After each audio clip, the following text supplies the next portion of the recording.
Today's webinar is being presented by Alan Gutierrez. Alan is a registered dietitian whose long-standing clinical and research interests include behavioral and environmental nutrition as well as oral health. His clinical training includes a dietetic internship at Tulane University School of Public Health and Tropical Medicine and student clinician training at the Bastyr Center for Natural Health, a teaching medical clinic at Bastyr University in Seattle, Washington. He also has a Master of Science degree in nutrition at Bastyr University and a Bachelor of Science degree in biology at William Patterson University in New Jersey. In addition to his academic and clinical training, Alan has accrued an extensive knowledge of nutritional supplementation and support after having worked in this field for more than a decade. Alan is inspired by the researchers, clinicians, and parents in the autism treatment community. He has worked at the Johnson Center since 2009, providing consultations to families, conducting clinical research, and presenting his work at national and international research conferences. Before the presentation, please note that questions can be typed into your control panel throughout the presentation, and time permitting, they will be addressed at the end. And now we will welcome Alan.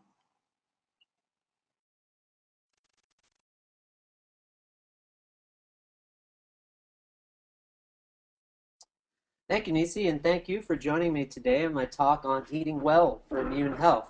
Of course, this talk is for educational purposes and not meant to take the place of the advice or recommendations of your attending physician or healthcare practitioner. I plan on speaking for about 35 to 40 minutes, which means I'll actually probably talk about 45 to 50 minutes. Either way, we're going to allow time for some questions.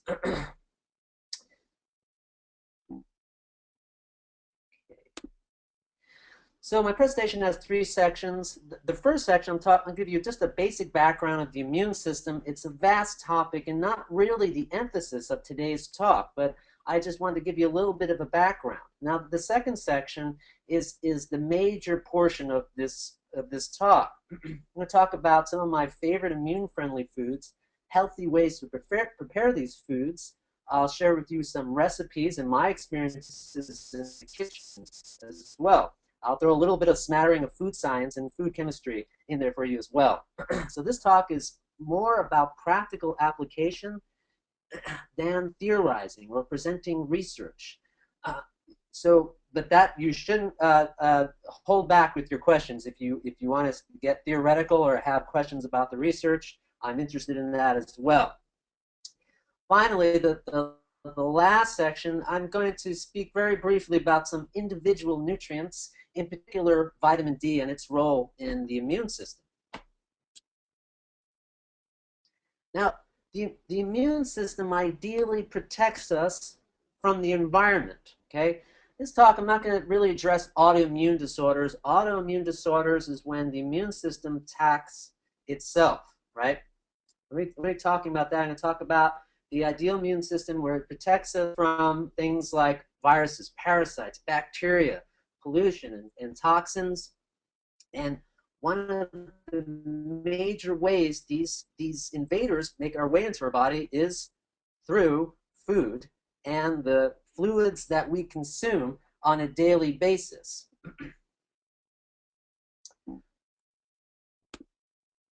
Nonetheless, we have this elaborate, very complex immune system in place, and there are generally two sections to it. And those are the innate portion of the immune system and the acquired portion of the immune system. So I'll first begin with the innate, which includes the bottom portion of this pyramid that I created. This is the first line of defense. This first line of defense provides physical barriers, like the skin, chemical barriers, like enzymes, or the mucus that's secreted in our respiratory tract, right, to pick up any particulates that might be in the air. And then also it provides microbiological barriers, which includes the microflora that starts in our mouth and extends all the way into our guts, on out, right? Which I'll be talking about in a little more detail in a little bit.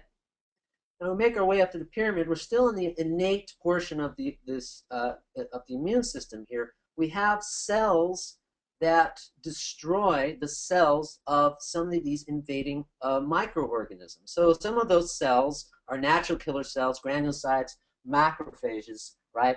And they do a lot of the grunt work, right? To put it simply. Now, at the top of the pyramid is the one of the most complex portions of the immune system here. This is the other portion of the immune system in which, to put it simply, here we create a memory of past infections, right? So to use a simple example, most of us get infected at an early age with a chickenpox virus, right? When we are infected, our body responds in a very sluggish way, not in the most efficient way. However, the acquired portion of our immune system remembers this insult, this attack from this particular virus, and tags this virus in the future. Says, next time we come in contact with this virus, we're gonna come in more efficiently, more strongly, and we're gonna attack those cells very quickly, right? And so that's all orchestrated very. It's orchestrated in a very unique and beneficial way. And and our nutritional status plays an important role, actually one of the most important roles in all sections of the immune system. Okay, and so in the face of nutrient deficiencies, whether they be vitamins and minerals, or whether they be even grosser nutrients like protein, energy malnutrition, we can actually affect the immune system in a negative way. As a matter of fact, throughout the world, immunodeficiency is mostly caused by malnutrition. Okay. So where to begin? I say begin in the gut, because 2/3 of the immune system is located in the gut. This is not surprising, considering that from our mouth down to our gut, out to our anus, this is actually an extension of the environment. So let me go back. So as these say viruses or parasites piggyback on food, they make our way into our mouth. We think that this food is a part of us now. It actually isn't until it is digested or absorbed, right? So if you can see in kind of the tan portion of, in this slide here, that is considered the outside world still, right? So here you're going to have all types of bacteria, food, water, all types of things going on, viruses, parasites, bacteria, right? And so we see, go to the green portion here. This is the intestinal mucosal layer. So that's the physical barrier I talked about for. This is a good example of that, right? And just beneath that layer, we have these immune cells that are sensing what's going on in the what I call the lumen of the gut here. That's the tan portion there, and saying, okay, these are beneficial bacteria. Those are not so beneficial. Here's some food. Here's some water, and these cells inform the intestinal portion of your immune system to respond appropriately, right? So not only is the gut important for proper absorption and digestion of nutrients that should support the immune system, but it also plays a role in what allows to be passed into the body, which is crucial here. So I'd say when you're talking about optimizing immune system, you want to address GI issues. Okay, so I took this slide from another talk I gave where I talked more in depth about GI issues and their impact on immunity here. Now, with this talk, I'm focusing more on nutrition, what we can do practically, right? So over here, you can see that floral imbalances. That means flora refers to the bacteria or yeast in the gut, and if there are imbalances there, we may have perhaps localized inflammation in the gut. You may have things You may have intestinal hyperpermeability, which is a fancy way to say that the gut is kind of leaking in things that shouldn't be leaked in because they're not properly digested, they're not properly broken down, which can cause localized inflammation or systemic inflammation throughout the body. And of course, poor nutrition, which could range anything from low fiber intake to just not taking in enough of vitamins or minerals, compromising the integrity of the intestinal walls there. I'm talking about right here, okay?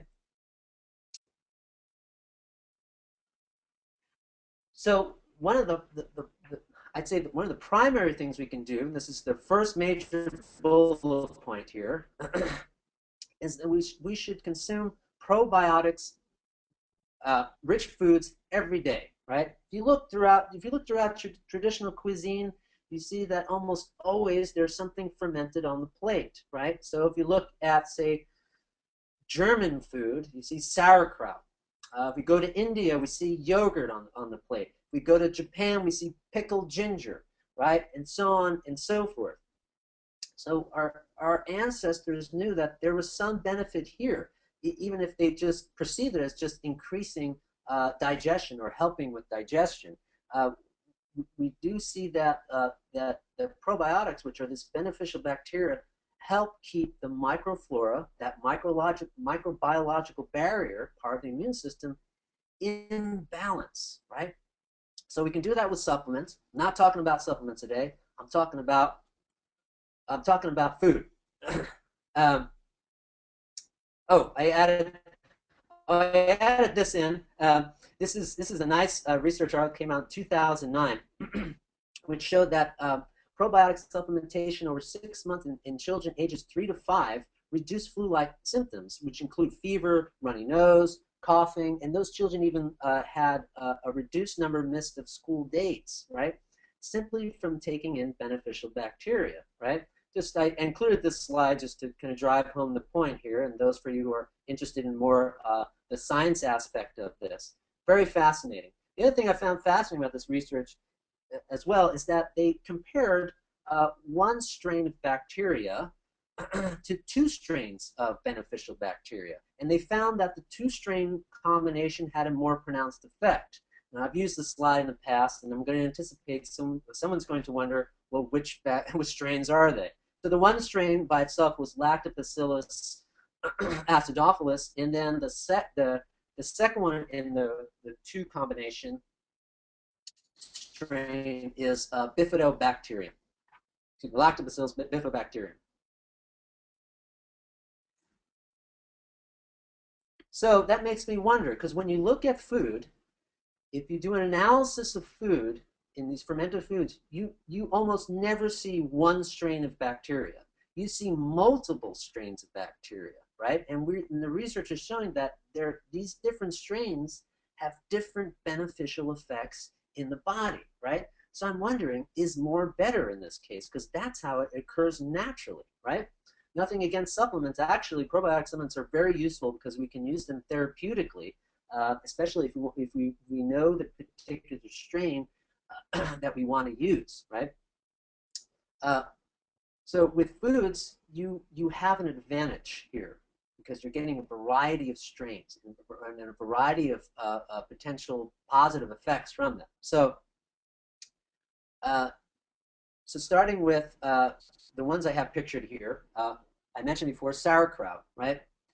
Sauerkraut generally is a hard sell to most children. I get it. I know. Um, if it's not, that's great. Otherwise, you can use sauerkraut. You can combine it with grated carrots and maybe toss a little bit of honey and raisins in there so that the predominant flavor is sweet with little overtones of sour.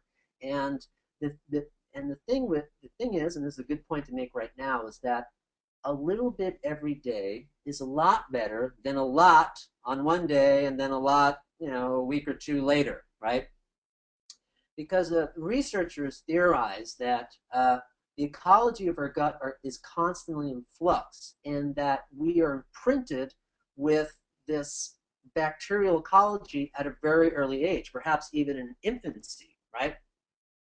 and that is our set point for better or for worse. And so that's why if we take a round of antibiotics, it wipes out all the bad bacteria, but also all the good bacteria, and that's why sometimes you have diarrhea and other complications. Eventually, those symptoms subside because why?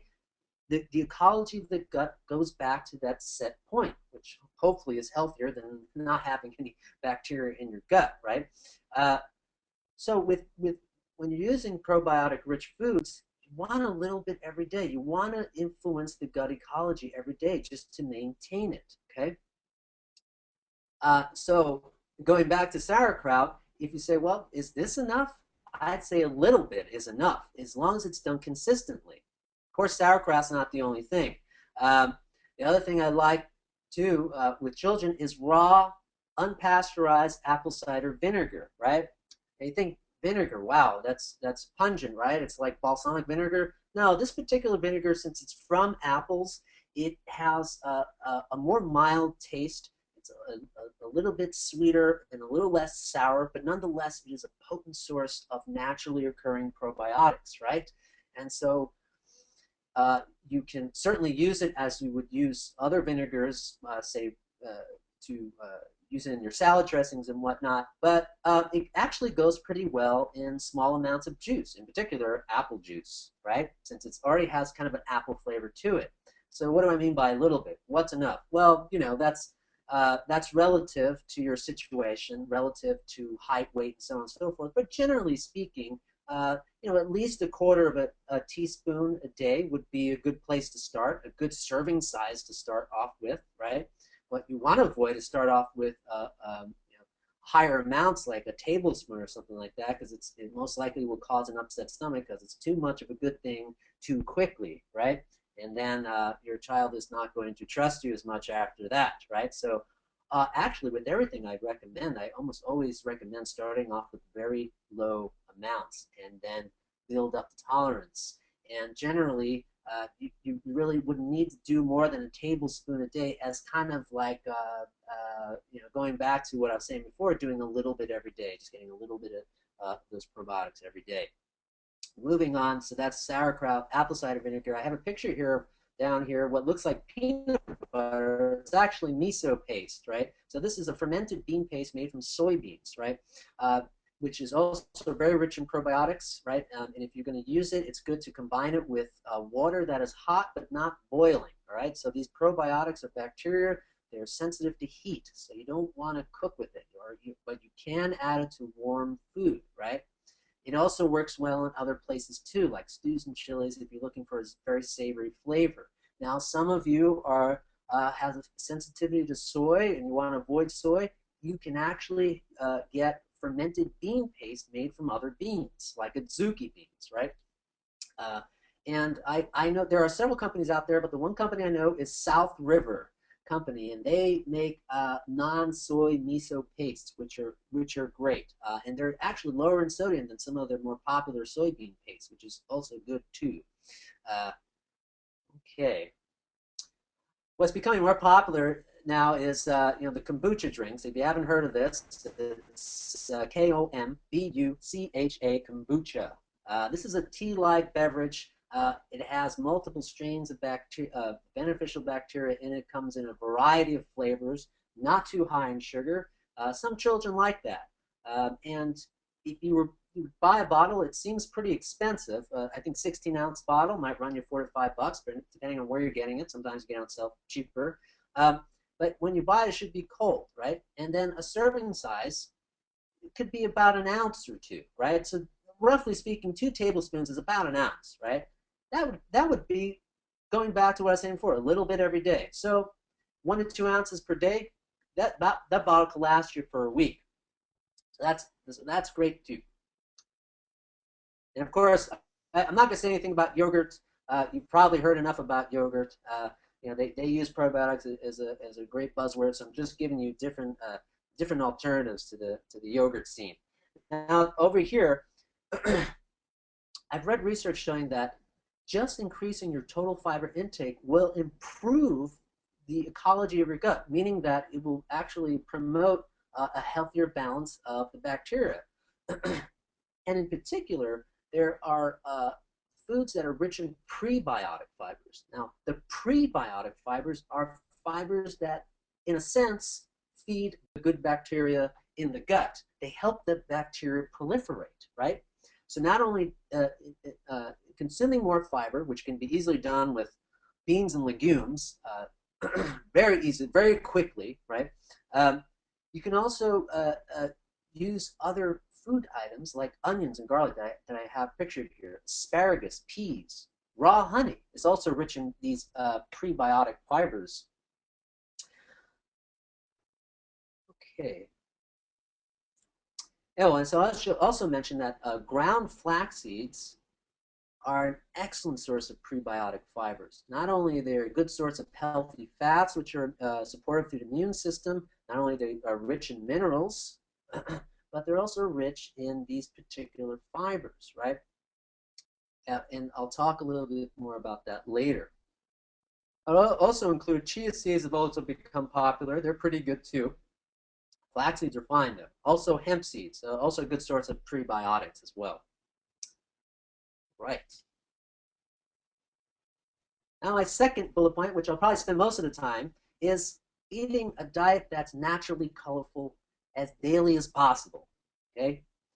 We are just scratching the surface on our understanding of how these pigments that give fruits and vegetables their color, how they work in the body, how they become anti-inflammatory, how do they support liver detoxification, how they support wellness in general, right? So we're just starting to skim the surface here, right? So this country, well, the whole world is getting very supplement happy. We're becoming very myopic. We're becoming very focused on particular vitamins, and no doubt they are important and they have their place, but they can't at this point take the place of what this planet provides for us, right?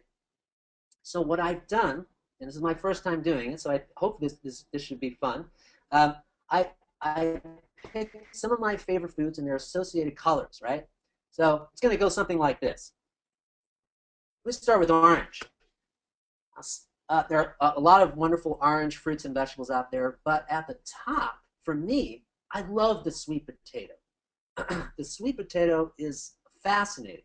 So So the basics to this is it's rich in beta carotene, which is vitamin A. Vitamin A is crucial for the innate immune system and also the acquired immune system, but mostly the innate immune system, right? So okay, that's great right there. It's also rich in other antioxidants as well, vitamin C, okay?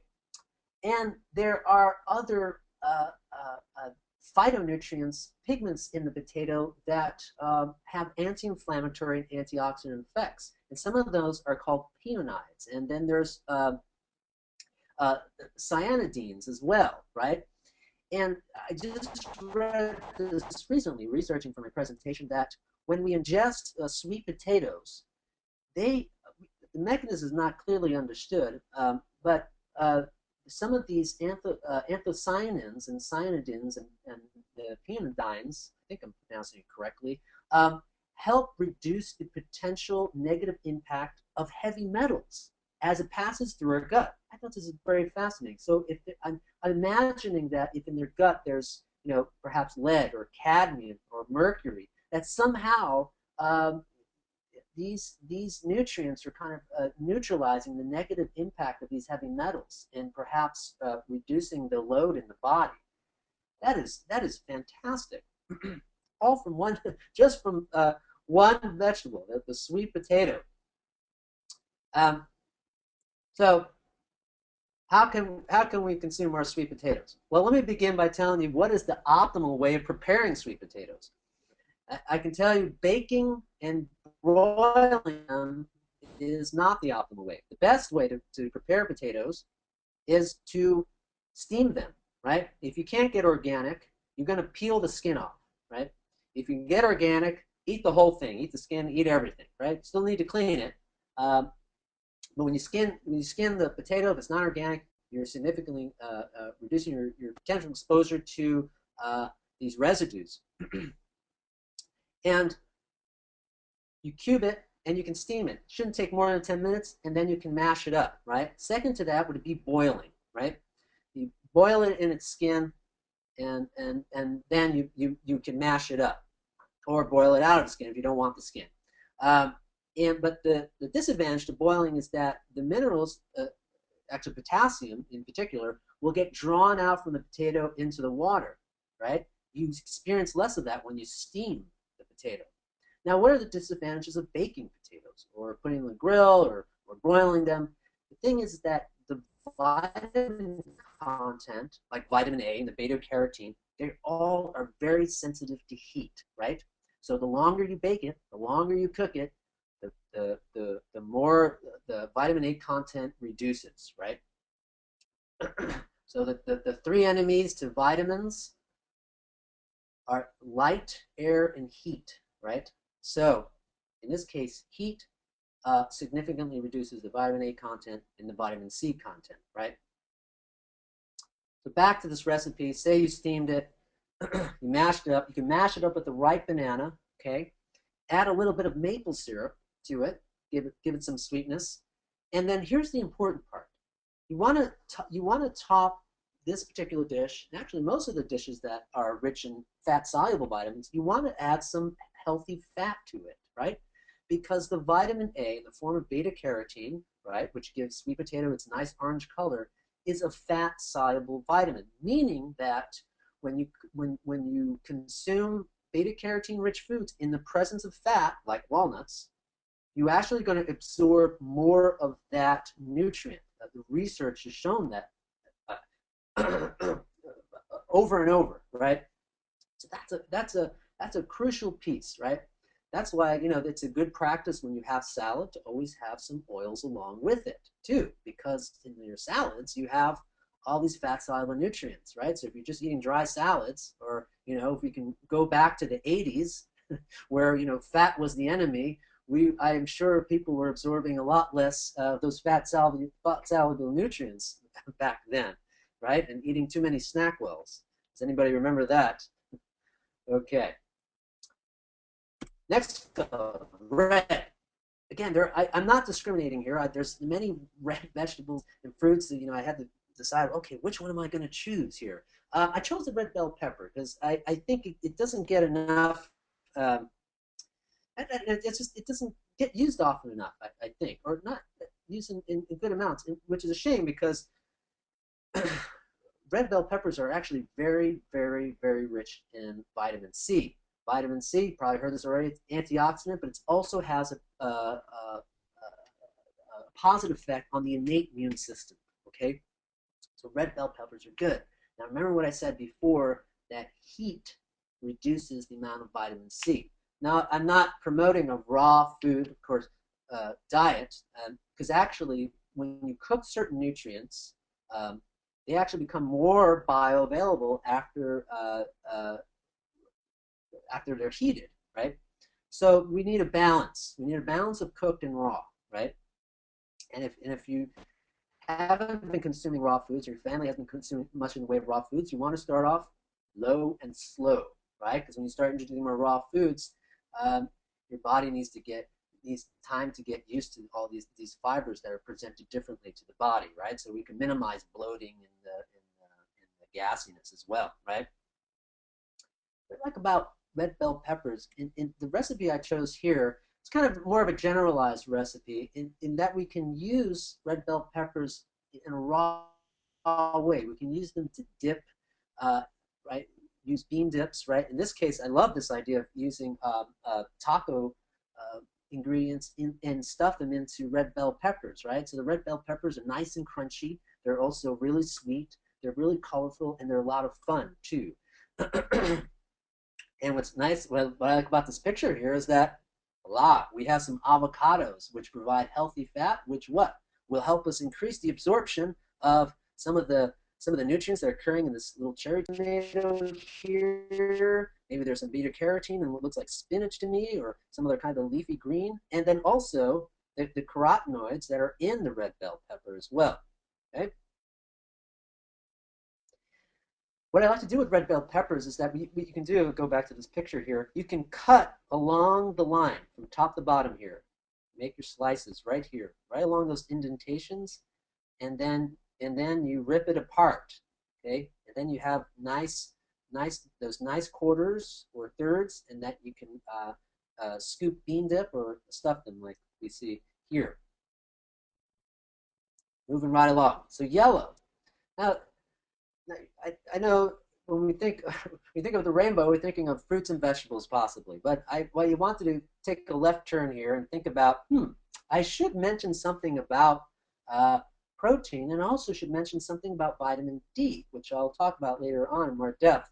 Uh, Egg yolks actually are very, of course, they're complete protein, very rich in protein, which is crucial for the immune system.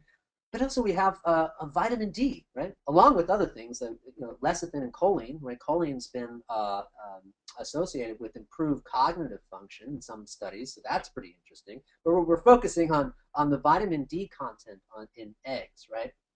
And so I want to also talk about, I also want to take this opportunity to talk about the healthiest way to prepare eggs, right? The least healthy way is to whip up the egg yolk and scramble it, right, and fry it in some oil or butter, right?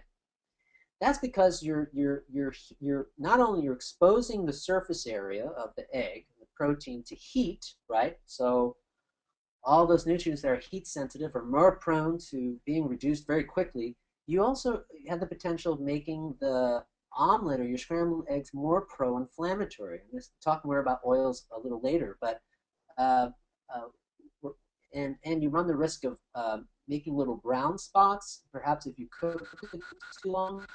And those brown spots are potentially pro-inflammatory, pro-carcinogenic. Um, should I say you should write off scrambled eggs forever? That's no. I'm saying is consider other ways of preparing eggs. So you're looking at a picture of hard-boiled eggs. I would say this is probably the best way to prepare hard-boiled eggs because you're not frying up oil, you're not heating oil, you're not exposing the egg or the egg white to heat directly. This is, of course, heat that's traveling through the water and it's traveling through the eggshell. So you reduce the risk of creating those brown spots or those little burnt spots on the egg. Okay, I would say second to that, or maybe even equal, um, is our poaching eggs. Right now, this is something most people don't do because it's a little more intensive, right? But I think it's worth mentioning. And if you haven't poached eggs before, I'll explain to you very simply. You take a pan of water, right? You boil it. Once it boils, you turn off the heat, and so it stops boiling, right? At that point, you want to add about a teaspoon and a half of vinegar, and then you're going to take a whisk and you're going to create a gentle whirlpool in that pan, right? So that in the center you have a little indentation where the water is spinning, right? You're going to take your egg, which was already cracked into a cup, pour that egg into the center. So now that with the whirlpool, the egg white's not going to spread out and break apart. And also the vinegar chemically will keep the egg white together as well, right? Keep it from breaking up.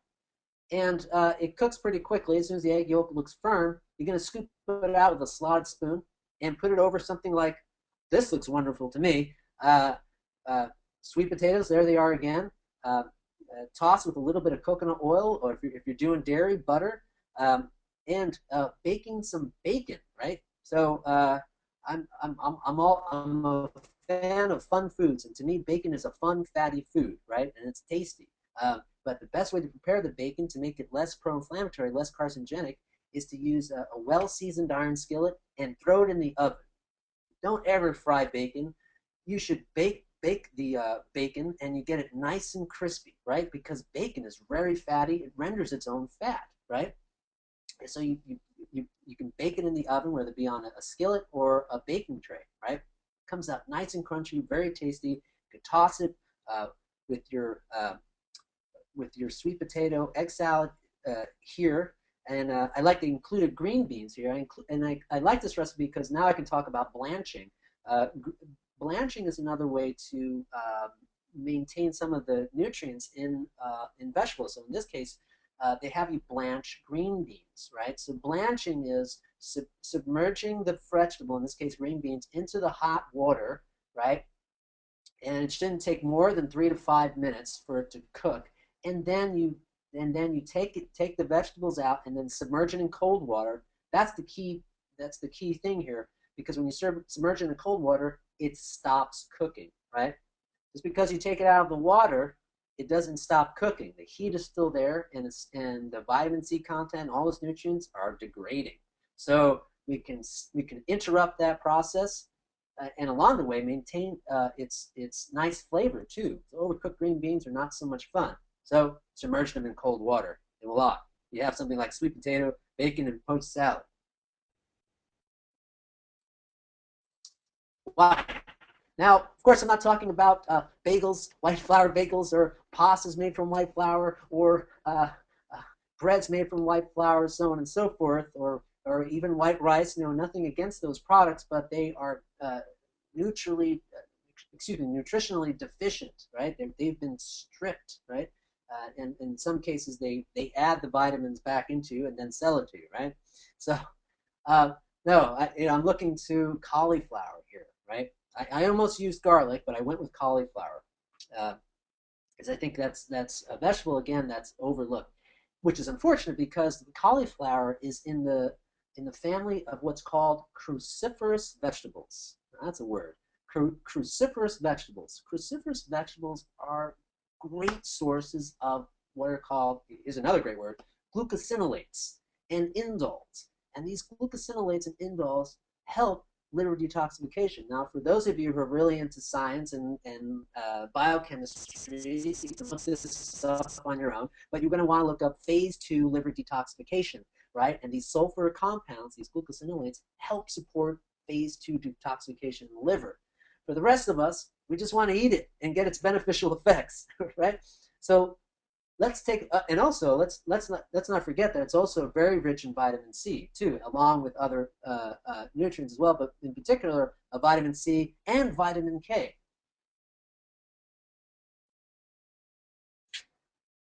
Mashed cauliflower. I really like this approach to introducing cauliflower to the family. Uh,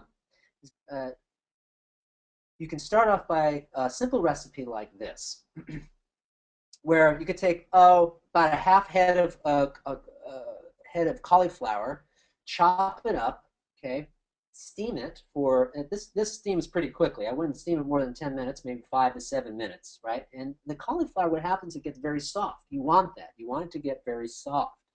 Okay? And then you put the steamed cauliflower into a food processor, and you can add some coconut oil, or if you're doing dairy, you do butter as well, and you process it in the food processor, and it comes out really nice and mashed, just like it shows in this picture here. Um, you can also add roasted garlic to it. Roasting garlic is pretty easy. You can do that stovetop or do it in the oven, and you can add in bits of the roasted garlic into the food processor, and then season the taste with salt and pepper. An alternative to this is to combine mashed cauliflower with mashed potatoes. That also works pretty well too. So you prepare the mashed potatoes, prepare the mashed cauliflower, and then bring them together and mix it up. And you can make a gravy and introduce it to the family that way. And not only are they getting the benefits of potatoes, they're getting the benefits of cauliflower, right? Which they otherwise wouldn't get from the potatoes, right? Because potatoes are not rich in those glucosinolates, right? Uh, a third way to do this is to use some of the more exotic alternative grains like millet and quinoa, right? You can uh, you can cook up the cauliflower along with the grain, and you're gonna have to use, say if you're using 1 part grain, you're gonna use about 3 parts water, right? So that the grains become very mushy. And then you can also mash in the cauliflower when the grains get very mushy like that. Again, you can make a mushroom gravy sauce and serve it that way, right? The key there is um, using more than enough water for the grain, because the grain shouldn't be dry or crunchy at all. It should be very, very soft, and you achieve that effect with plenty of water. So it's 3 parts water, 1 part grain, or 4 parts water even, or 1 part grain. Okay.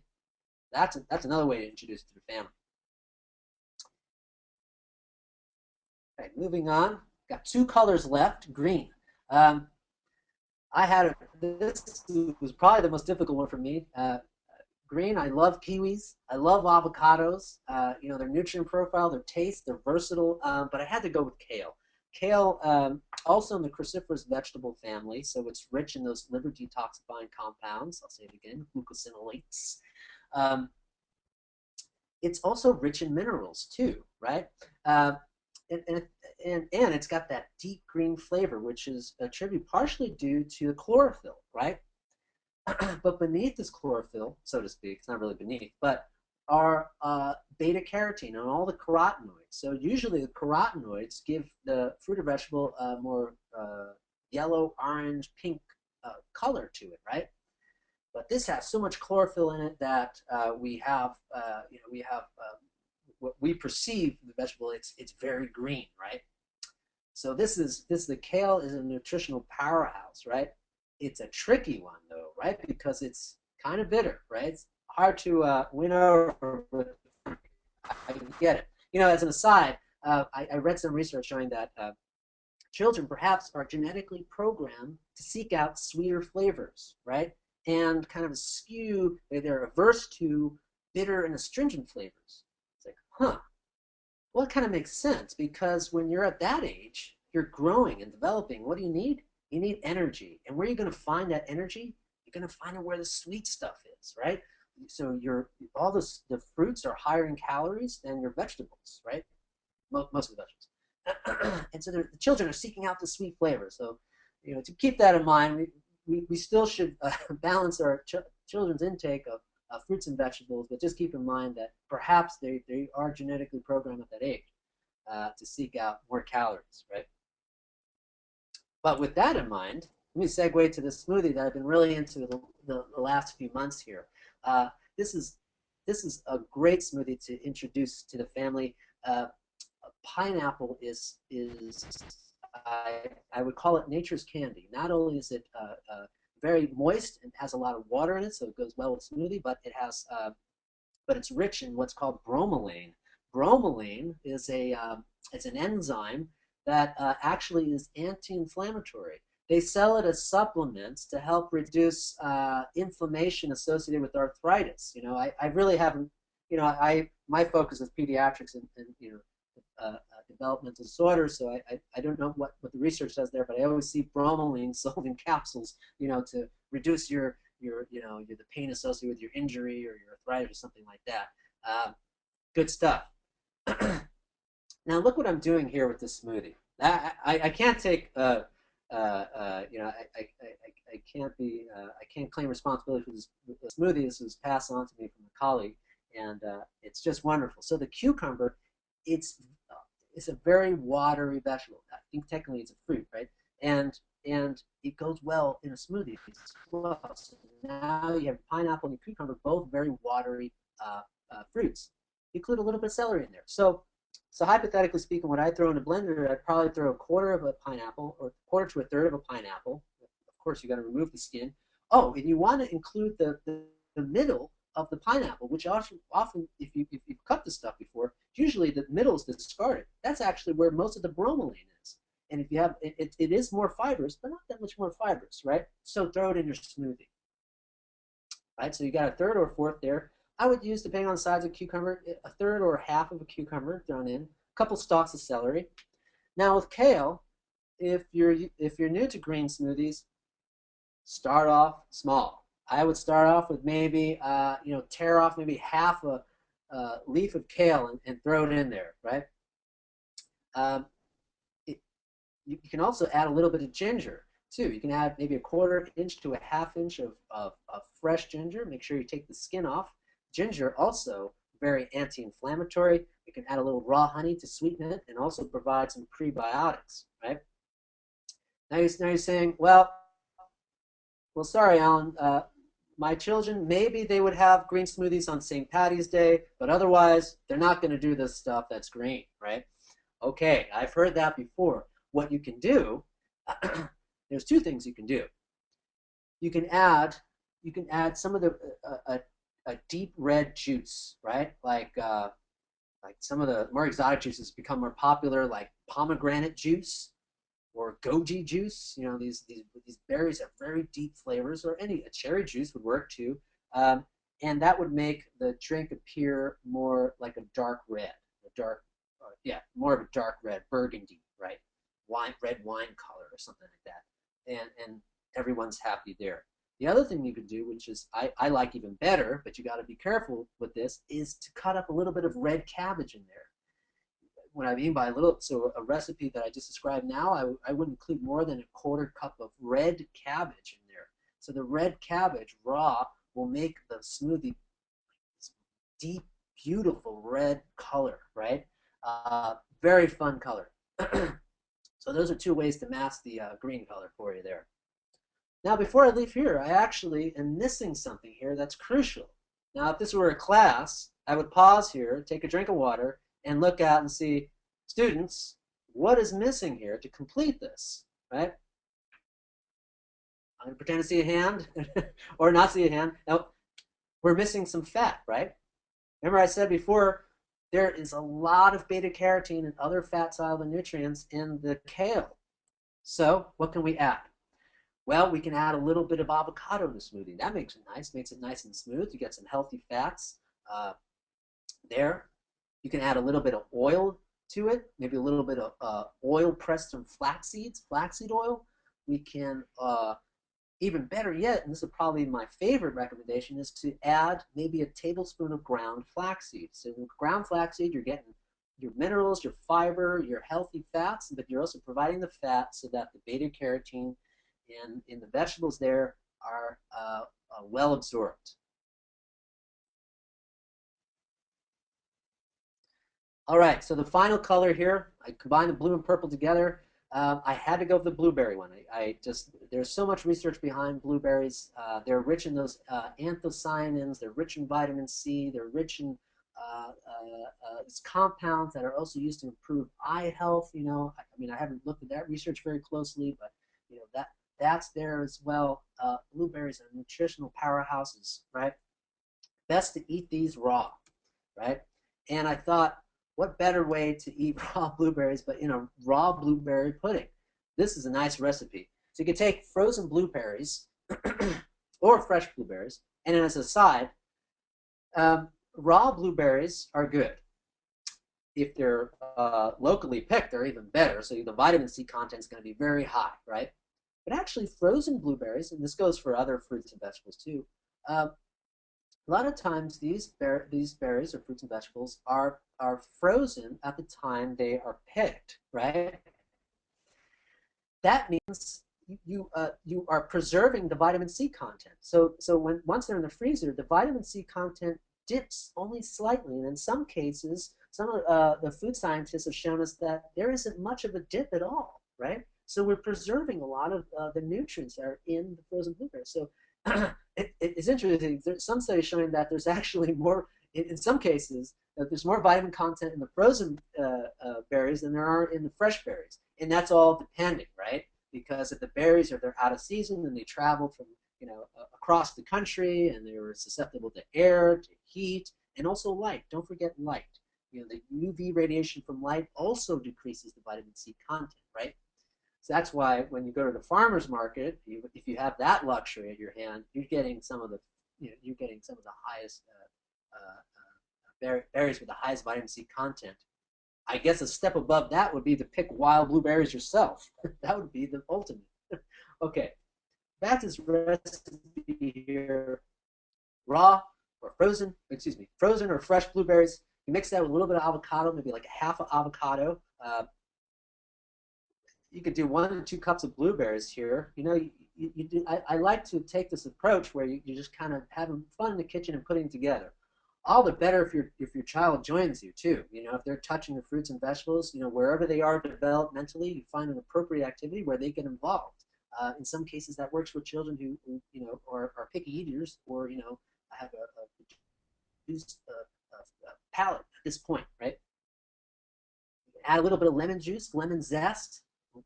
You know, lemon juice, lemon's very rich in vitamin C. The zest is very rich in bioflavonoids, which are anti-inflammatory, and they work synergistically with vitamin C. So in that way, they are antioxidants. So the zest is the skin of the lemon there. So you add a little bit of that. There's our ginger again, giving us that little zest, a little bite, but also giving those gingerols, they're called, and they're anti-inflammatory. A little bit of water to make it moist. So a few tablespoons of water, depending on how liquefied you want, right? And there's again my favorite sweetener, raw honey. Another good liquid sweetener is 100% maple syrup. 100% maple syrup is really rich in minerals, in particular iron, right? Which is very important for the immune system. But I do realize it is expensive. Uh, okay, so that's blueberry pudding.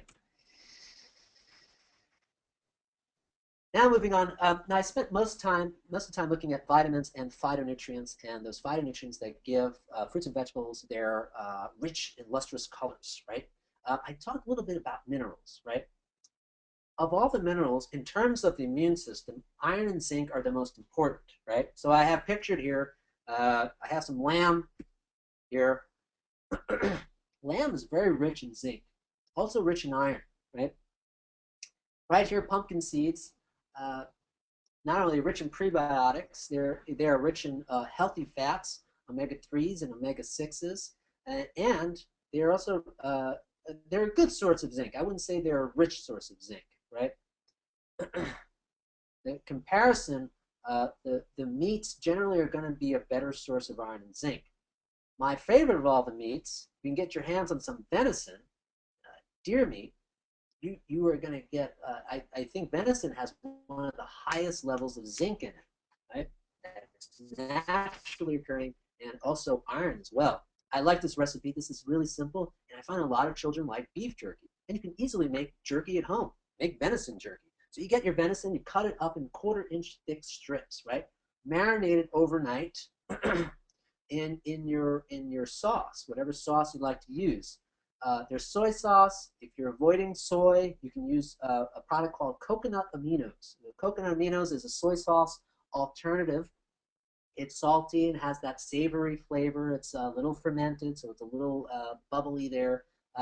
Works great. I've used it. I think it's pretty good.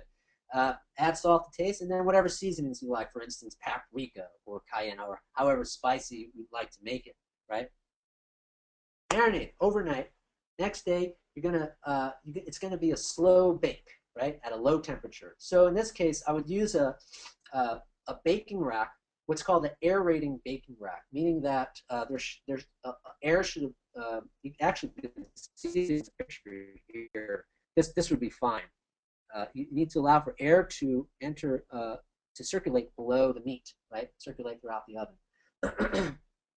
And then you bake it for, I would say, 150 degrees for about 6 hours. So like I said, slow bake, but it's low temperature. What you don't want to do is overcook it. And what's nice is that you mentioned before about overcooking meats or blackening meats or browning meats. Here you're minimizing that effect, right? And the minerals are not susceptible to heat as much, right? Because here's a little food science for you. Vitamins are carbon based, right? Meaning that they are going to be more susceptible to light, heat, and air. Minerals are inorganic, meaning that they are not carbon based and they are less susceptible to heat, right? So you're going to have minimal losses of the iron and zinc that's in meat when you bake it or cook it, right? But you bake it this way, you are making it less pro-inflammatory because you're not burning the meat, right? Right. So moving on. So finally, we can talk about healthy fats and oils. They certainly have shown to reduce inflammation. I have pictured here a few different sources that I've mentioned already. Certainly, there are the omega-3s from animal sources. Fish oils, in particular, are rich in what are called EPA and DHA, right? I realize I'm talking to maybe to a specialized crowd here, so you might have heard of EPA and DHA, but those are omega-3s from fish, right? They are the most researched, right? I would add to this that you should get omega-3s from plant sources because those omega-3s are different. They're referred to as ALA, right? They're metabolized differently and in that way, they are potentially anti-inflammatory in a different way, right? So I mentioned before, here is your flax seeds. Again, you want to grind them up, or even get the oil that's pressed from flaxseed oil. Again, flaxseed oil. Well, I'll mention flaxseed oil in the next slide. Also, we have walnuts, which I mentioned before in our whipped sweet potato dish. That's going to give you a nice source of omega-3s. Eggs now are, depending on what the chicken is feeding on, it's going to can increase the DHA levels in the eggs, right?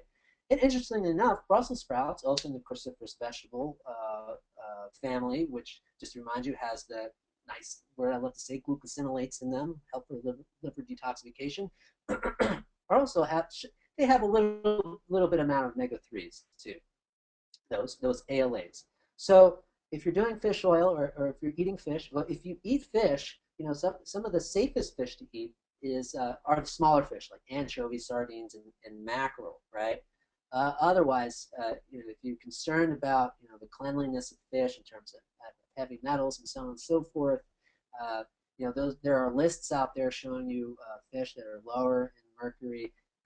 But the other option is to use fish oil capsules, in which the oil, of course, is extracted from the fish. Okay. Put simply, do not cook with olive oil.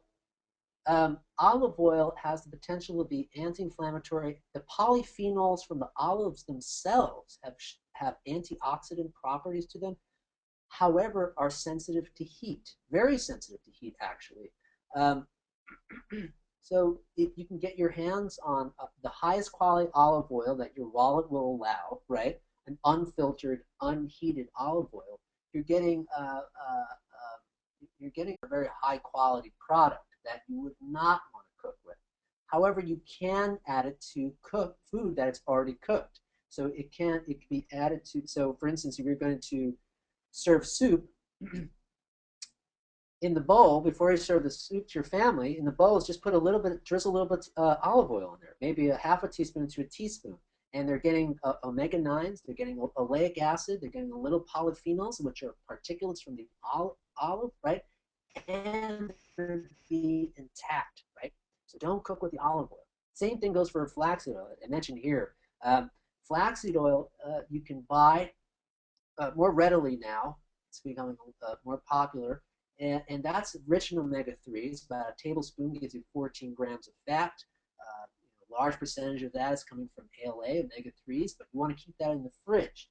Also, you don't want to cook with it either. You want to use it like you use olive oil. And it's a wonderful oil to use because it has a light, nutty flavor to it, right? So that's olive oil and flaxseed oil. There's other oils too that are more expensive, like hemp seed oil. That's nice, but it has a very strong flavor to it, and it's pretty expensive. If you're kind of exploring using healthy oils, start with flaxseed oil and start using olive oil in a healthier way, not cooking with it. So what do you cook with? Refined coconut oil, it has a very high smoking point, right? Also, palm oil is out there too. These are two oils, butters that are solid at room temperature. If you're doing dairy, butter is better. In that case, a lard is actually very stable at high smoking points, right? In addition, oil is pressed from safflower. So safflower oil, excuse me, safflower oil, refined safflower oil has a very high smoking point. Sunflower seed oil, um, almond oil, avocado oil, these all have higher smoking points. Those are the oils you should be cooking with, sauteing with, right? Um,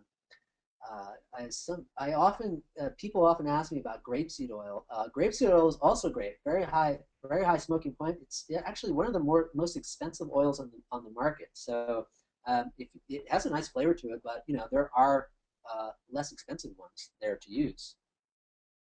Let's see if there's anything else I want to say. Oh, okay. I want to say a little bit about hydration as I start to wrap it up here. Um, your cells need a water environment.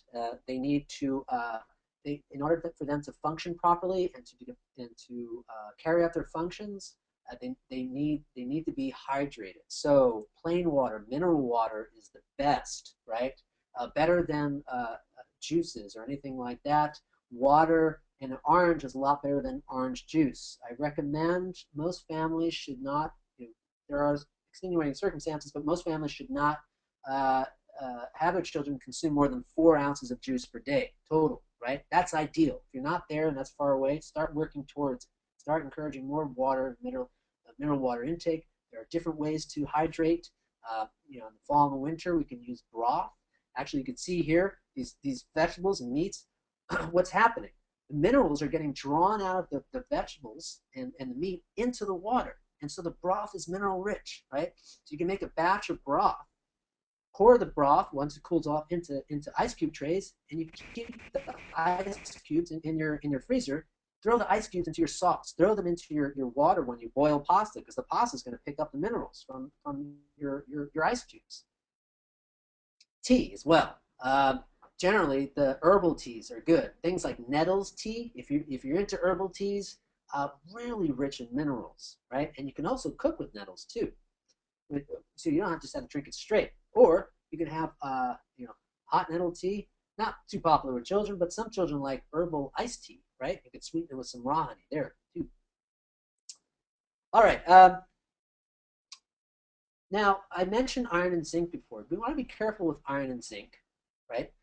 Generally speaking, right, you don't want to go over 100 milligrams a day of either nutrient, right? Because actually what happens, you start reaching toxic levels and you get the opposite effect. You have suppression of immune function. And you also want to be careful with fat soluble vitamins like vitamin A and D and E as well, right? Because since they're fat soluble, they have the potential of being stored in the body and you can reach excessive levels. Also, talking about excessive micronutrients, we want to talk about excessive calories, right? So, kind of did a little play on this slide that I found here. This picture that I found here is that excessive calories are costly, right? Because these over here, yeah, they're more bang for your buck in terms of calories, but they are virtually nutritionally bereft. I mean, they're just nutritionally deficient, right? So down here we have everything that I've been talking about, lowering calories, but you're getting way more, right? You're getting your phytonutrients in particular, right? Also, obesity and overweight has been associated uh, with inflammation, and also it's been shown that especially the pediatric population where there's overweight children or obese children, they have a tendency to get infected by flu virus, which is interesting. So there's some association there as well. So as I promised, I talk a little about vitamin D. Vitamin D has been shown to support healthy immune response, amongst other things in the body, not just the immune system. Uh, this is an interesting research article that came out last year. I talked about this, I think, once or twice already in other webinars. This is really interesting, but it illustrates a point that's very important.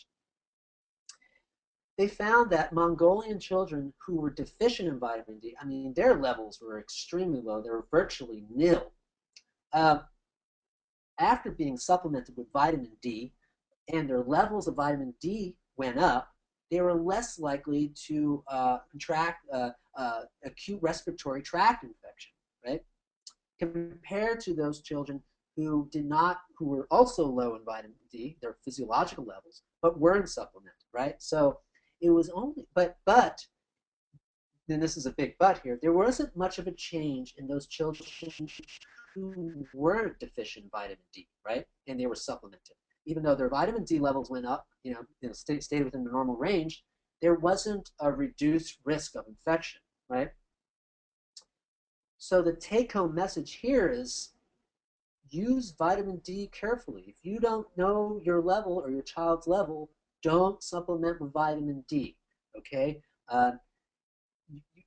Or if you do, you want to use appropriate amounts. Okay, so this is just a general guide. These are conservative amounts. These are amounts that will not likely lead to toxicity, right? And actually, there are some clinicians who would disagree and say, well, they probably can do a little bit more, maybe 800 or 1,000 units a day, right? I practice personalized, individualized nutrition, right? So when I'm giving a talk like this, there's over 100 of you, right? And I go for the most conservative estimates, okay? Especially if you don't know your vitamin D level. So you see across the board in the life cycle, it's around 600 units, right? Keep it under 800 units. I see the supplements out there. They're generally like a 4 to 8, right? Keep it on the safe side. You don't know. Get tested. So let's recap. Number one, get fermented, right? We talk about the fermented rich foods, the role of probiotics in the immune system. Eat the rainbow. Eat naturally colorful foods every day. That is, when you talk about food as medicine, that is the medicine. That is, we can't even come close with supplements. Now they're making, these fruit and vegetable concentrate powders. I think those are promising, but they still can't hold a candle to the real deal, right? Use healthy fats healthily, right? So you want to get your healthy fats and oils, but you don't want to overcook them. You don't want them to smoke. You don't want to make them more pro-inflammatory and more carcinogenic, right? Stay hydrated, really important. That's a piece that gets overlooked, and you want to hydrate with plain water or mineral water, mostly, right? There are other ways to hydrate as well. Avoid excessive nutrition. Watch that zinc and iron. Watch the intake from supplements, and then also watch excessive calorie intake. Of course, we always want to watch the caloric intake of our children, not giving them too much. But in the context of their immune function, it's even more important. That's why I didn't mention sugar today, but sugar, straight up white sugar, is nutritionally deficient. It has minimal nutrition, but it provides a lot of empty calories, which can turn into stored energy.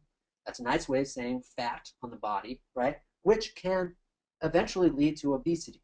So another reason to watch the empty calories there, right?